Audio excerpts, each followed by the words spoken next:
You, John Fitzgerald Kennedy, do solemnly swear I, John Fitzgerald Kennedy, do solemnly swear that you will faithfully execute the office of President of the United States that I will faithfully execute the office of President of the United States and will, to the best of your ability, and will, to the best of my ability, preserve, protect, and defend the Constitution of the United States. preserve, protect, and defend the Constitution of the United States. So help you God.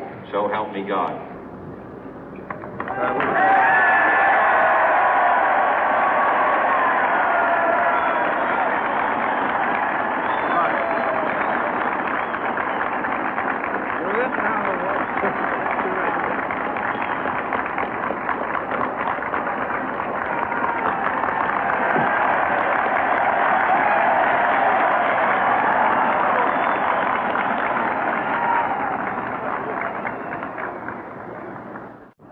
Vice President Johnson, Mr. Speaker, Mr. Chief Justice, President Eisenhower, Vice President Nixon, President Truman, Reverend clergy, fellow citizens.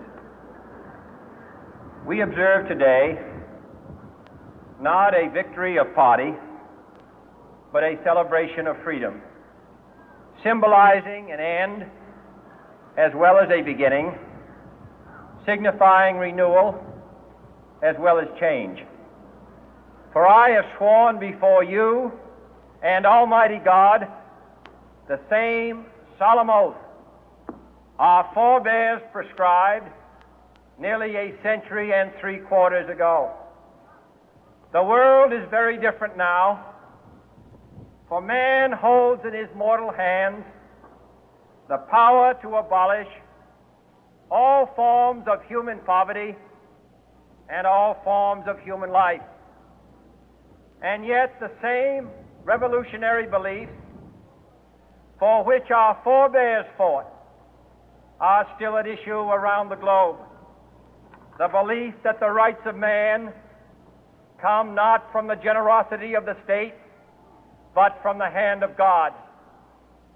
We dare not forget today that we are the heirs of that first revolution.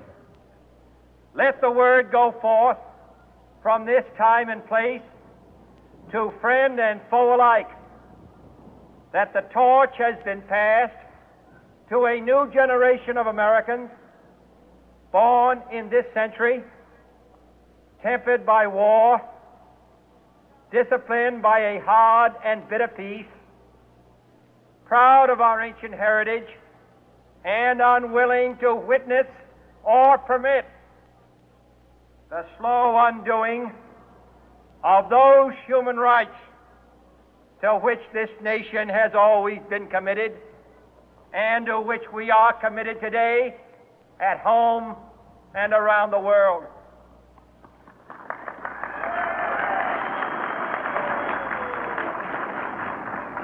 Let every nation know, whether it wishes us well or ill, that we shall pay any price, bear any burden, meet any hardship, support any friend, oppose any foe to assure the survival and the success of liberty.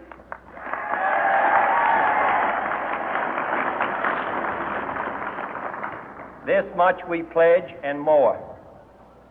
To those old allies whose cultural and spiritual origins we share, we pledge the loyalty of faithful friends. United, there is little we cannot do in a host of cooperative ventures. Divided, there is little we can do, for we dare not meet a powerful challenge at odds and split asunder.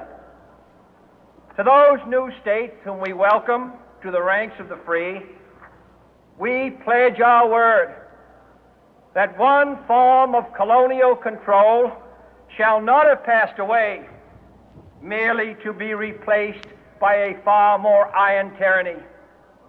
We shall not always expect to find them supporting our view, but we shall always hope to find them strongly supporting their own freedom, and to remember that in the past, those who foolishly sought power by riding the back of the tiger ended up inside.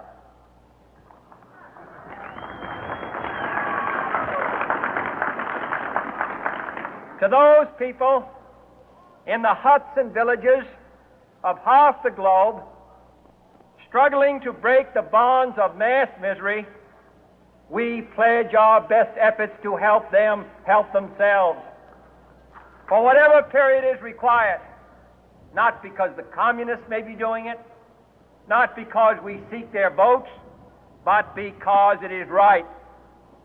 If a free society cannot help the many who are poor, it cannot save the few who are rich.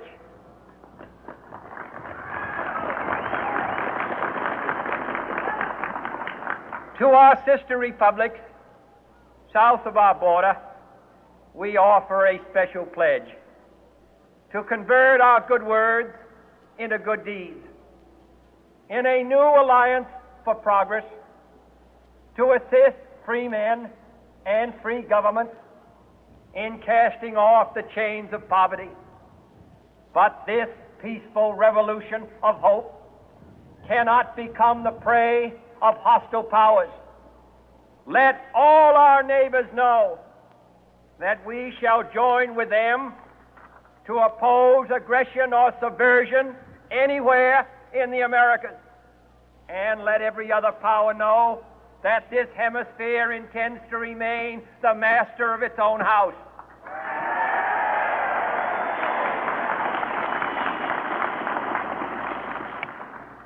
To that World Assembly of Sovereign States, the United Nations, our last best hope, in an age where the instruments of war have far outpaced the instruments of peace, we renew our pledge of support to prevent it from becoming merely a forum for invective, to strengthen its shield of the new and the weak, and to enlarge the area in which its writ may run. Finally, to those nations who would make themselves our adversary, we offer not a pledge, but a request that both sides begin anew the quest for peace. Before the dark powers of destruction, unleashed by science, engulf all humanity in planned or accidental self-destruction, we dare not tempt them with weakness, for only when our arms are sufficient beyond doubt can we be certain beyond doubt that they will never be employed.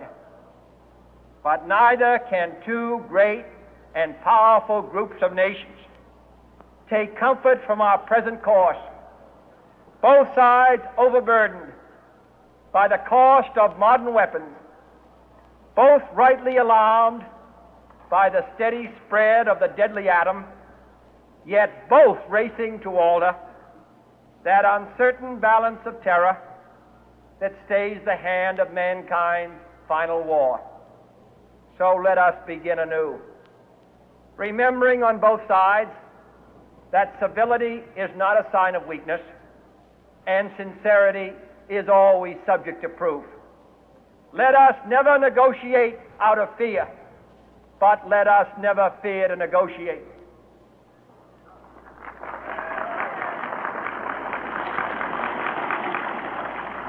Let both sides explore what problems unite us, instead of belaboring those problems which divide us. Let both sides, for the first time, formulate serious and precise proposals for the inspection and control of arms, and bring the absolute power to destroy other nations under the absolute control of all nations.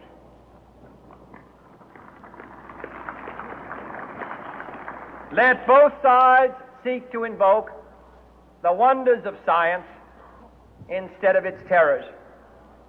Together, let us explore the stars, conquer the deserts, eradicate disease, tap the ocean depth, and encourage the arts and commerce.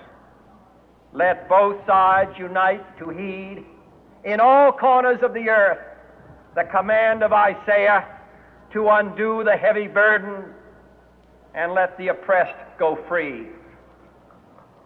And if a beachhead of cooperation may push back the jungle of suspicion, let both sides join in creating a new endeavor, not a new balance of power, but a new world of law, where the strong are just and the weak secure and the peace preserved.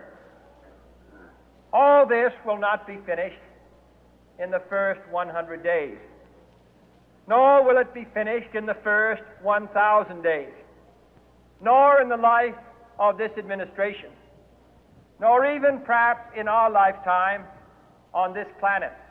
But let us begin.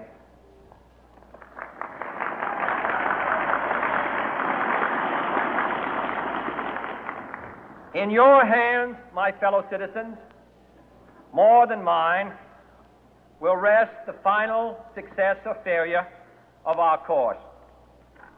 Since this country was founded, each generation of Americans has been summoned to give testimony to its national loyalty. The graves of young Americans who answered the call to service surround the globe.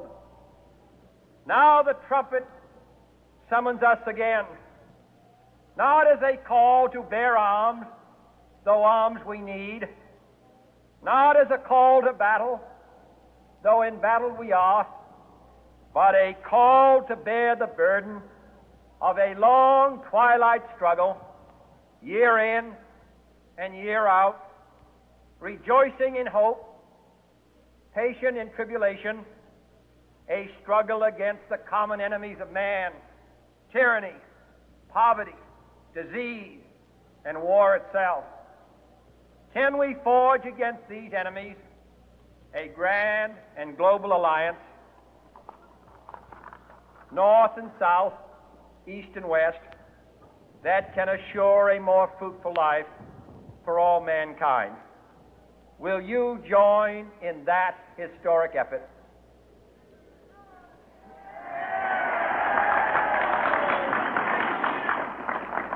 In the long history of the world, only a few generations have been granted the role of defending freedom in its hour of maximum danger.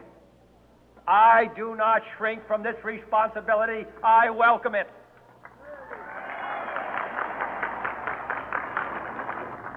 I do not believe that any of us would exchange places with any other people or any other generation. The energy, the faith, the devotion which we bring to this endeavor will light our country and all who serve it. And the glow from that fire can truly light the world. And so, my fellow Americans, ask not what your country can do for you, ask what you can do for your country.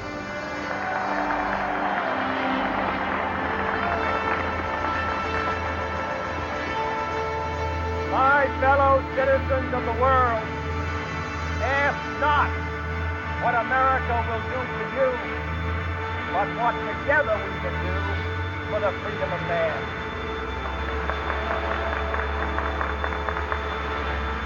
Finally, whether you are citizens of America or citizens of the world, ask of us here the same high standard of strength and sacrifice which we ask of you. With a good conscience, our only sure reward, with history the final judge of our deeds, let us go forth to lead the land we love, asking his blessing and his help, but knowing that here on earth, God's work must truly be our own.